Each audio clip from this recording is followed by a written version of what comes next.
أعوذ بالله من الشيطان الرجيم بسم الله الرحمن الرحيم السلام عليكم ورحمة الله وبركاته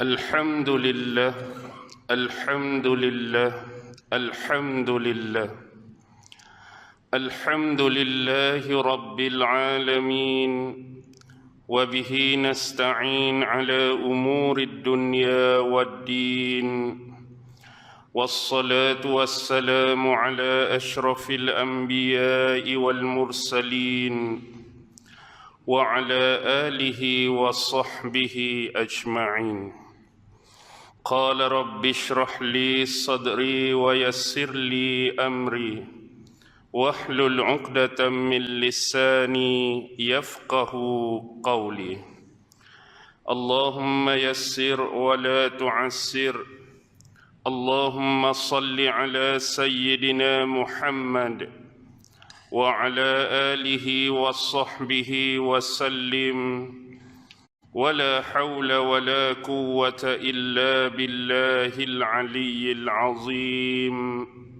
أما بعد Alhamdulillah, syukur kehadrat Allah subhanahu wa ta'ala kerana dengan limpah kurnia, rahmat, kasih sayang dan inayah daripada Allah subhanahu wa ta'ala.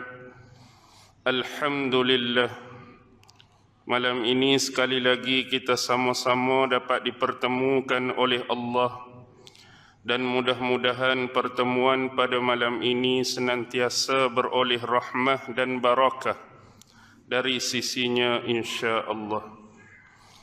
Tuan-tuan, puan-puan, hadirin hadirat, muslimin muslimat yang dirahmati sekalian.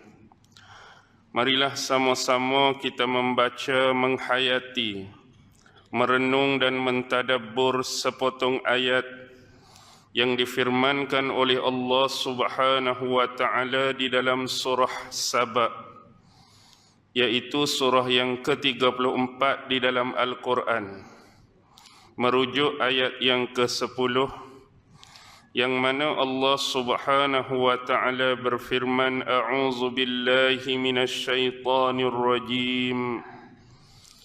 وَلَقَدْ آتَيْنَا دَاوُودَ مِنَّا فَضْلًا يا جبال أوبي معه والطير وألنا له الحديد. Surah Saba ayat yang ke-10. Di dalam ayat ini Allah berfirman, وَلَقَدْ آتَيْنَا دَاوُودَ مِنَّا فَضْلًا, dan sesungguhnya kami telah memberikan kepada Daud, yakni merujuk Nabi Allah Daud alaihi salam, minna fadla, kurniaan-kurniaan dan keutamaan dari sisi kami. Ya jibalu awwibi ma'ahu wat-tayr, wahai gunung ganang, wahai burung-burung, bertasbihlah bersama-samanya berulang-ulang kali. Wa alanna lahul hadid, dan kami telah melembutkan bagi Daud ataupun melunakkan bagi Daud akan besi. Baik, di dalam ayat ini Allah subhanahu wa ta'ala ingin menceritakan kepada kita manusia bahawa sesungguhnya terlampau banyak, amat banyak sekali nikmat-nikmat, kurniaan-kurniaan dan keistimewaan yang Allah telah berikan kepada makhluk-makhluknya. Lebih-lebih lagi merujuk kita sebagai manusia. Banyak nikmat yang Allah dah bagi. Kalau kita nak hitung nikmat-nikmat tersebut, memang tiada terkira. Kita ambil contoh yang penting-penting dan mudah-mudah. Nikmat penglihatan, nikmat pendengaran, nikmat berkata-kata, nikmat berakal dengan sempurna dan macam-macam nikmat lain. Dari satu posisi ataupun sudut, Allah juga nak berikan kepada manusia satu perkara. Dalam banyak-banyak nikmat yang aku bagi, keutamaan-keutamaan yang aku bagi, amat sedikit sekali di kalangan manusia yang ingat nikmat ni. Amat sedikit sekali manusia yang bersyukur akan anugerah-anugerah tersebut. Jadi nak mengingatkan kembali tentang hal ini, dalam ayat ini Allah telah memberikan contoh. Allah bagi suri tauladan kisah dua orang Nabi dan Rasul. Pertama yang Allah sebut dalam ayat ini ialah Nabi Allah Daud alaihi salam. Dan seorang lagi ialah anak kepada Nabi Daud, iaitu Nabi Allah Sulaiman alaihi salam. Allah bawa contoh untuk peringat balik benda yang saya sebut tadi. Ni antara dua orang Nabi, ni antara dua orang Rasul yang kami banyak bagi keistimewaan pada depa dua orang ni.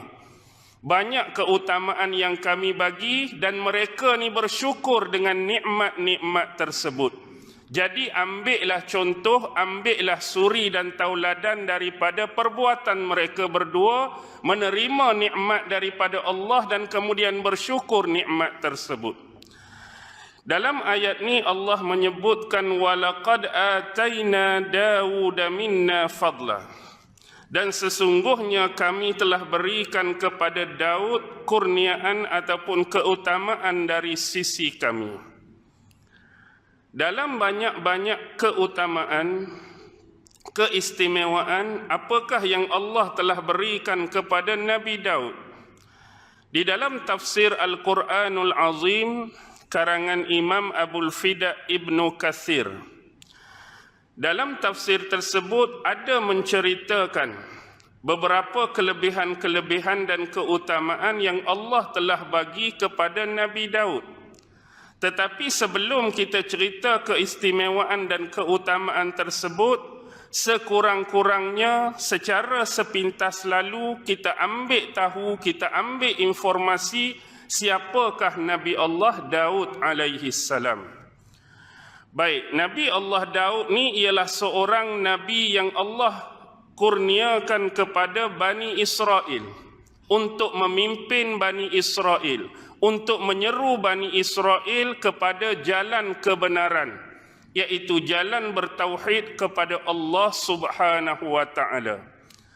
Kalau kita mengikuti salasilah ataupun keturunan Nabi Allah Daud alaihi salam, Nabi Daud dikatakan bernama Daud bin Isha, ataupun ada riwayat menyebut Daud bin Yisha. Sama ada Isha ataupun Yisha, dua-dua ni bin Uwaibid. Uwaibid bin Bu'as.